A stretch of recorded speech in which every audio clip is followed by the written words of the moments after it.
this kid, Jimmy, who we had not spoken now for a couple months, 2 months maybe.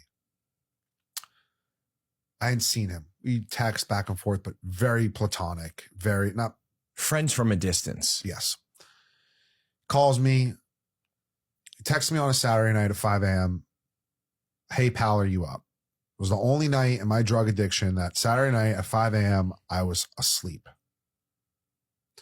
The next day I wake up Sunday, 1 o'clock. I text him like, yo, I was sleeping. What's up? Like, whatever.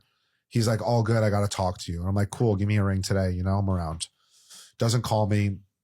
The next day, Monday comes and he calls me around like 2-3 o'clock in the afternoon, whatever it was. He's like, where are you? I'm like, oh, I'm at Equinox, you know, across the street from your house. He's like, okay, I'm coming over. He comes over. We go to the locker room and he confesses that he murdered someone in his apartment and that he disposed of the body and that he buried and burned the body, and the cops were looking for him and they were searching the building and the apartment, but not to worry. They're not going to find anything. I cleaned up, blah, blah, blah. I can't really talk about the specifics on this because he is appealing. He wants a retrial, and like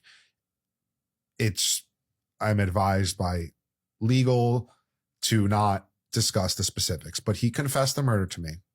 And he then texted me about it that night saying, don't tell anybody what I told you.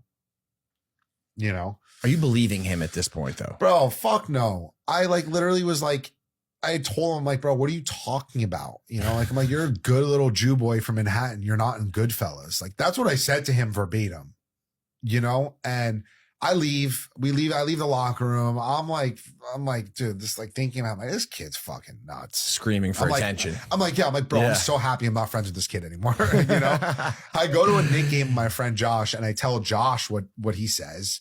And my friend Josh like, bro, that kid will literally say anything for attention. And I'm like, yeah, I know. It's crazy.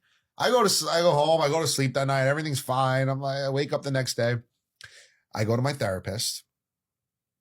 And on my way from my therapist, I'm leaving my therapist, I'm walking to the gym and I'm walking up First Avenue and I'm approaching his block. And my head starts thinking about him then. And I'm like, oh, like if this kid's not lying, like there's going to be some type of police activity outside his house.